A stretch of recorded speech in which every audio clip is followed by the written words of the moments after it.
तकरीबन मैं पीछे देखता ही नहीं हूँ और ये मैं किसी बहुत इमोडेस्ट तरीके से नहीं कह रहा हूँ। I am very happy about my achievements. I am very proud that I have got Padmashri, Padma Bhushan and so many award. मैं वो बोझा अपने कंधे पर लेकर चलता नहीं, फिर वो मुझे उड़ने नहीं देगा। मेरे लिए आगे इतना लंबा रास्ता है और उसको ये कहानी अगर बनती नहीं अगर मैं पीछे वाली अचीवमेंट्स को अपने कंधे पर लेकर घूमता रहता। स्वागत है आपका पंजाब केसरी नवोदय टाइम्स में। मैं हूं कविता रेलहन और आज हमारे साथ जो गेस्ट जुड़ने वाले हैं उनके बारे में बहुत सारी बातें मैं करना चाहूँगी, लेकिन ब्रीफ में। एक ऐसे कलाकार जिन्होंने ओवर 4 डेकेड्स हमें खूब एंटरटेन किया है, हंसाया है, रुलाया है, सीरियस किरदार भी किए हैं, खूब बहुत अच्छे अच्छे किरदारों से हमें मिलवाया है। मैं बात कर रही हूँ द ग्रेट अनुपम खेर की, जिनकी फिल्म तन्वी द ग्रेट। तो आइए उनका स्वागत करते हैं और फिल्म के बारे में बातचीत करते हैं। बहुत थैंक बहुत यू। स्वागत है सर आपका। Thank you for that nice introduction. Thank you. Over 4 decades जी जी एंटरटेन जी करते आ जी रहे हैं जी और अब इस फिल्म में आप डायरेक्टर हैं, जी एक्टर हैं, प्रोड्यूसर हैं, जी। राइटर हैं, यस। सो मेनी हाँ डिफरेंट रोल्स। हाँ, मुझे लगता है कि जब कोई दिल से कहानी निकलती है तो उसमें फिर उसको ओन अप करना पड़ता है, ओन अप करना चाहिए। बिकॉज़ अगर आपको कुछ अच्छा लगता है तो फिर उसको हर रिस्क लेना चाहिए उसके लिए, प्रोड्यूसिंग का रिस्क। क्योंकि आपको लगता है कि अगर आप फिल्म बना रहे हैं और वैसी बनाना चाहते हैं जो आपका मन कहता है, तो उसमें बहुत सारे लोग नहीं जुड़ते हैं कभी कभी, हाँ। इनिशियली खासकर, कि उनको लगता है कि ये रिस्क फैक्टर है, नई लड़की को लेकर फिल्म बना रहे हैं, इतने बड़े पैमाने पे फिल्म बना रहे हैं, 8 गाने हैं। So because you can not translate your own vision sometimes to people. So but I am happy that मैं अकेला नहीं हूँ, मेरे साथ इतने सारे कमाल के टेक्नीशियंस, एक्टर्स जुड़े हुए हैं जिन्होंने मेरे अंदर मुझे फेथ दिखाया अपना। एंड 240 लोगों की टीम थी, वो सब हमारे साथ जुड़े थे और अब फिल्म को परवाज़ मिले हैं, पंख मिले हैं। कांस फिल्म फेस्टिवल में, फिर लंदन में, फिर न्यूयॉर्क में, फिर नेशनल डिफेंस एकेडमी में, फिर सदर्न कमांड पुणे में। बहुत अच्छा है सब। ट्रेलर मुझे बहुत पसंद आया फिल्म का। बहुत ही स्वीट सेंसिटिव सब्जेक्ट है जो मेरे ख्याल से ज़रूर ये कहानी बहुत सभी लोगों तक ज़रूर पहुंचनी चाहिए थी। आपके लिए वो फर्स्ट स्पार्क क्या था that led to the making of the film? तो मैंने 23 साल से कोई फिल्म नहीं बनाई थी बिकॉज मैं as an actor I am doing well. In fact I am keep on reinventing as an actor. तो मुझे लग रहा था कि जब तक मेरे पास कुछ कहने को नहीं है, जब तक दुनिया के साथ शेयर करने को कुछ नहीं है, तो मैं क्यों डायरेक्ट करूं। मतलब it was nothing was pushing me. और 4 साल पहले मेरी जो नीस है, मेरी भांजी जो है, वो ऑटिस्टिक है। तब वो 13 साल की थी, अब वो 17 साल की है। तन्वी है उसका नाम। इनफैक्ट तन्वी नाम वहीं से आया है।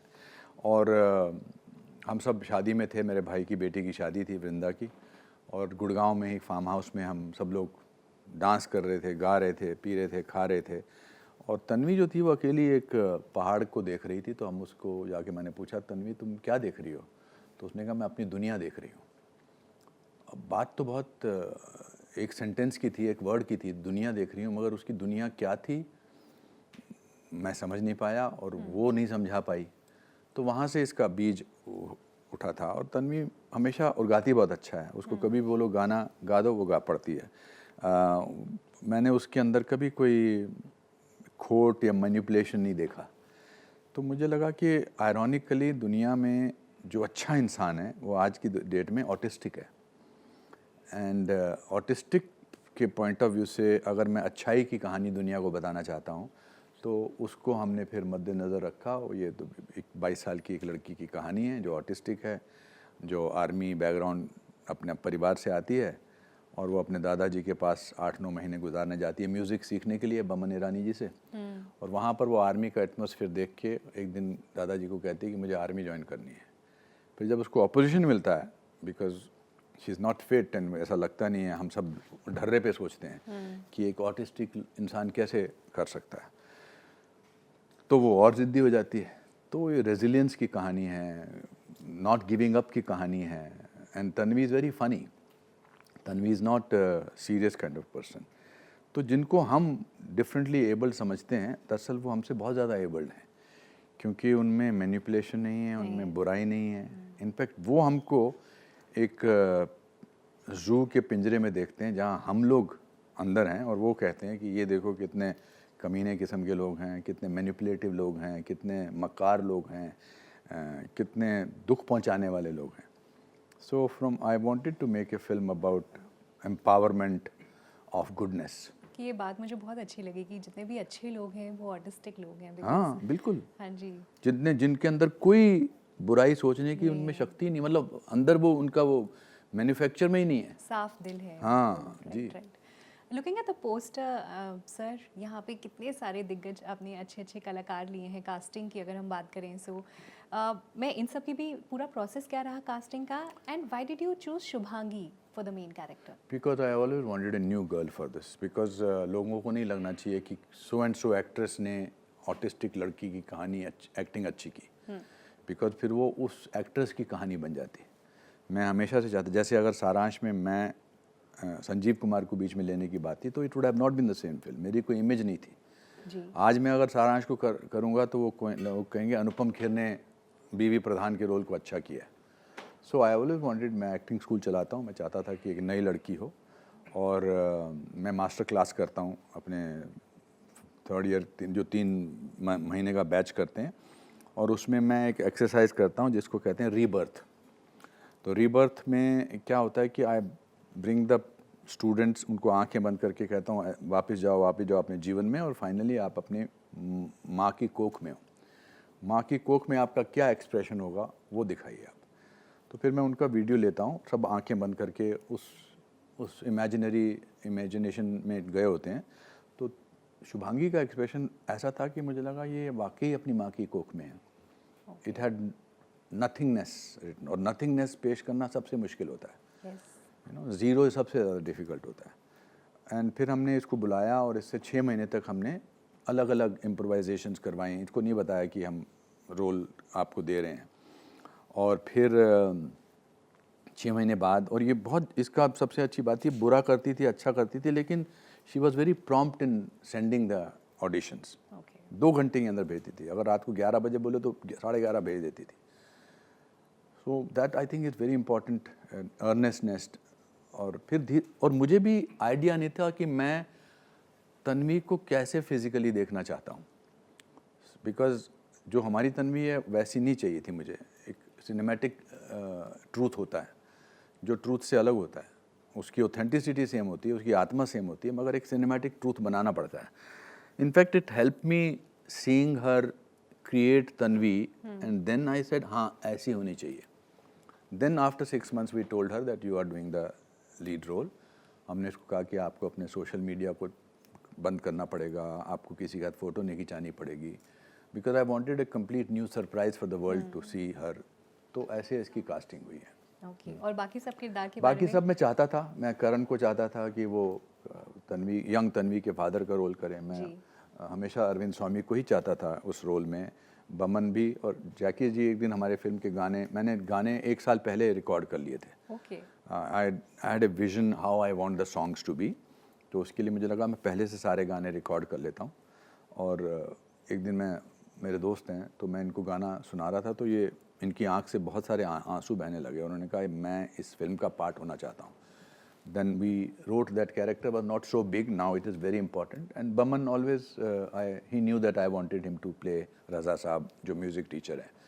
And Ian Glenn के साथ जिन्होंने गेम ऑफ थ्रोन में थे, मैंने उनके साथ एक BBC का सीरीज़ किया था. मैं चाहते थे एक बहुत ही प्रतिभाशाली, बहुत ही स्ट्रॉन्ग कैरेक्टर हो उस रोल के लिए.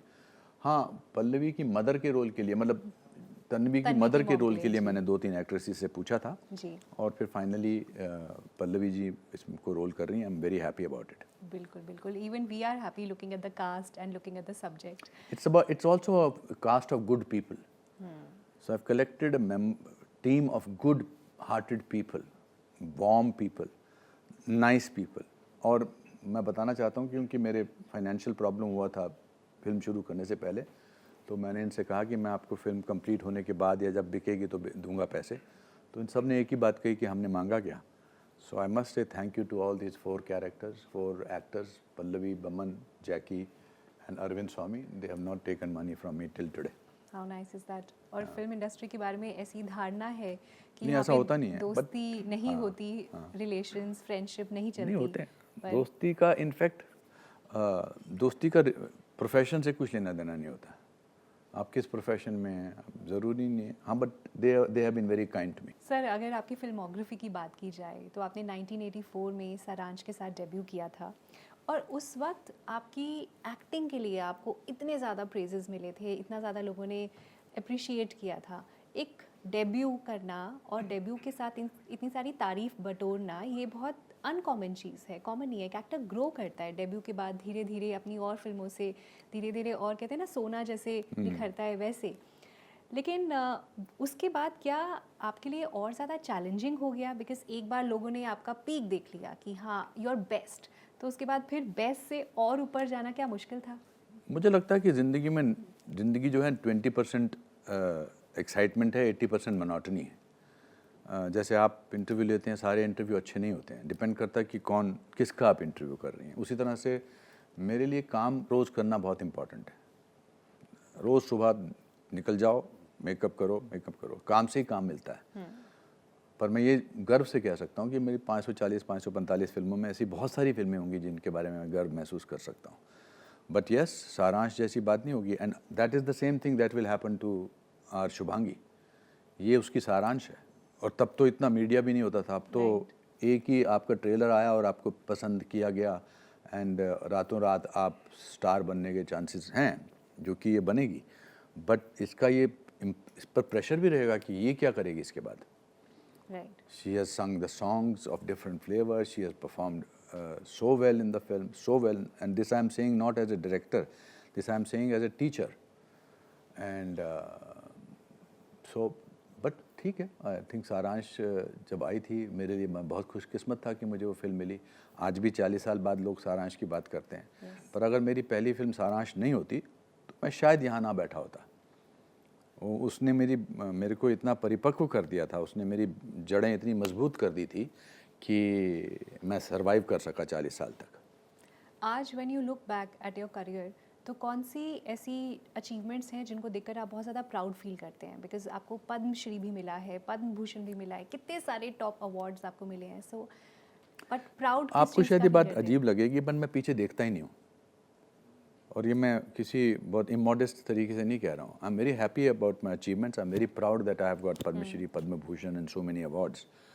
बट मुझे लगता है कि मैं वो बोझा अपने कंधे पर लेकर चलता नहीं, फिर वो मुझे उड़ने नहीं देगा। और अब अभी बहुत good feeling, like it's a great feeling, it's a very proud feeling.